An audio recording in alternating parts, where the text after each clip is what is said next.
তো এইটা দেখছো, প্রথমে এইটাকে তোমার হাতের মধ্যে ঢুকিয়ে নিতে হবে। তুমি যদি রাইট হ্যান্ডেড হও, তারপর এটাকে এরকম করতে হবে, পাকিয়ে যাব। আমি এটাকে এরকমভাবে নেব। এবার আমার জালের তিনখানা ভাগ করতে হবে। একটা ভাগ এখানে যাবে, আর একটা ভাগ আমার এখানে ধরতে হবে। তো মোটামুটি আমার জাল রেডি। না আমি বলি তন্ময়, তুমি জলে নামো, নেমে ছাড়াও। তো বন্ধুরা, কোনো উপায় নেই, অবশেষে আমার জলে নামতে হচ্ছে। যতবার ফেলে ততবার পরিষ্কার করে করে ফেলতে হবে। তো বন্ধুরা রেডি আমি আরেকবার। এবার মাছ ধরতে যাচ্ছি, চলো আমার সাথে। Final cap.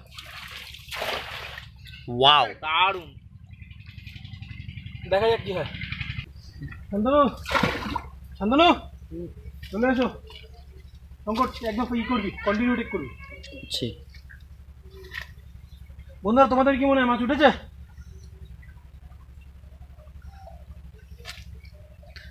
খ্যাপ দেখে তো মনে হচ্ছে উঠবে। ওয়াও বন্ধুরা মাছ ধরেছি, দেখো। ধরো ধরো। ওয়াও, কতগুলো ধরেছে দেখ। হ্যাঁ হ্যাঁ। তো বন্ধুরা সব মাছ রাখা যাবে না, মাছ ছেড়ে দিতে হবে।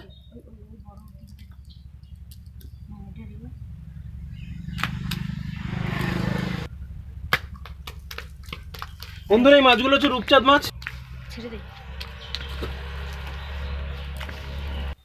ওরে কামড়ালো, দাঁতগুলো খুব মারাত্মক হয়। আরে বাবা, এ তো মানুষের দাঁতের মতো। এই দেখো, এই দেখো রক্ত বার করে দিয়েছে বন্ধুরা আমার কামড়ে।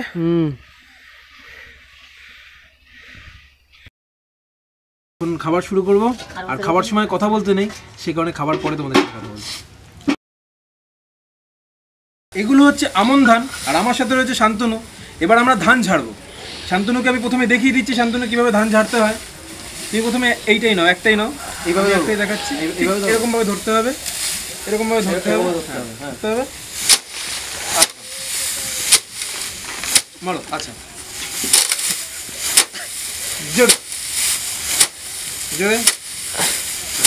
আর দু হাতে যদি নাও তুমি, হ্যাঁ ঠিক এরকম। আচ্ছা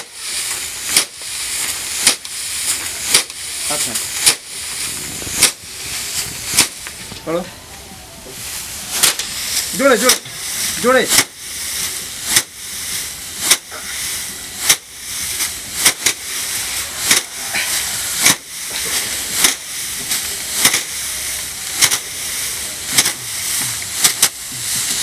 ধান ঝাড়ার পরে যদি হয়ে যায়, তারপর এটা কি হলো, ধান ঝাড়ার পরে হয়ে যাবে যখন, তখন এটাকে ফেলে দিয়ে নতুন খড় নিতে হবে, যাতে ধান রয়েছে।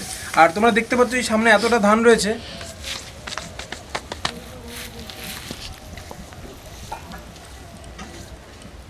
তোমরা দেখলে এতটা ধান, এগুলো সব আমিই করেছি, তাই তো শান্তনু? ধানটাকে প্রথমে জমির থেকে তুলে আনা হয়, তারপরে সেই ধানটাকে ঝাড়া হয়, এবং ঝাড়ার পর ধানটাকে ভাপানো হয়, ভাপানোর পর সেদ্ধ করা হয়, এবং সেদ্ধ করার পরে ঠিক এই প্রসেসে ধানটাকে শুকনো করা হয়, এবং ধানটাকে শুকনো করার পরে তারপরে সেটাকে মিলে নিয়ে যাওয়া হয়, এবং মিলে নিয়ে গিয়ে সেটাকে ভাঙিয়ে চাল তৈরি করা হয়। এবং চাল বানানোর পরে সেটা জানি আমরা কি করতে হয়। এই যে তোমরা দেখতে পাচ্ছ একটা কড়াইয়ের মতন, এইটাতে ধান সেদ্ধ হয়, আর এটাকে এখানকার ভাষায় শালতি বলে। তো ধান ঝাড়া হয়ে গেছে সব না, ঘুরতে ঘুরতে আমরা এই সবেদা গাছে এই গাছটা দেখতে পেলাম। এটার নাম হচ্ছে কি বলবো, পদ্মগুলঞ্চ গাছ, যেটার হচ্ছে অনেক ঔষধি গুণ আছে আমরা শুনলাম। যেটা তো শান্তনু কিরকম ঔষধি গুণ আছে জানো কিছু? এই কাণ্ডগুলোকে নিয়ে ছোট ছোট কুচি কুচি কুচি করে, মানে যদি ভিজিয়ে রাখা হয়, ভিজিয়ে রাখার পরে সকালে যদি এটা খাওয়া যায়, নাকি ডায়াবেটিসের ভালো, মানে ভিজিয়ে রাখা মানে জলে ভিজিয়ে রেখে যদি খাওয়া যায় তো ডায়াবেটিসের ভালো ওষুধ হয়। শুধুমাত্র কি ডায়াবেটিস না, আরো অন্য কিছু? আরো অনেক গুণ আছে, মেনলি এটা ডায়াবেটিসেরই কাজ দেয়।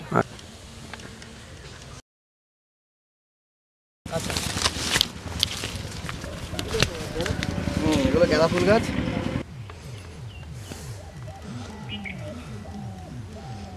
মোটামুটি একটা ইস্যু হলে না মনে নেই আগের বার হয়েছিল বস এইটা। আর বন্ধুরা ঘুরতে ঘুরতে এখন আমরা চলে এসেছি কুল বাগানে। এই কুলগুলোকে বলা হয় আপেলি কুল। এগুলো আরও বড় হয়, এগুলো জানুয়ারি মাসের দিকে গিয়ে আরও অনেক বড় হয়ে যাবে, প্রায় আপেলের মতনই সাইজ হয়ে যাবে। তো এই কুলগুলো এখানকার বাসিন্দা নয়, এরা হচ্ছে মাইগ্রেট করে আসা। এই কুলগুলোকে উত্তর 24 পরগনা, রানাঘাট এইসব অঞ্চল থেকে নিয়ে আসা হয়, নিয়ে এসে এখানে পোতা হয় এবং পুঁতে এই কুল গাছগুলোকে রক্ষণাবেক্ষণ করতে হয়। রক্ষণাবেক্ষণ করার পরে প্রথম বছরের দিকে এই কুল গাছগুলোর থেকে কুল খুব একটা ভালো হয় না। প্রথমে গাছগুলো যখন হয় কুল তেমন পরিমাণে হয় না, তারপরে গাছগুলোকে কেটে ফেলা হয়। কিন্তু তার পরের বছর থেকে এই কুলগুলো ঠিক এরকম আকার ধারণ করে। এমনকি এই কুল গাছগুলো এর থেকে খুব একটা বড় হয় না, আর হলেও এখানকার লোকজন কেটে ফেলে। তা যাই হোক, এগুলোকে বলা হয় আপেলি কুল। এখন আমি একটা কুল খেয়ে দেখছি।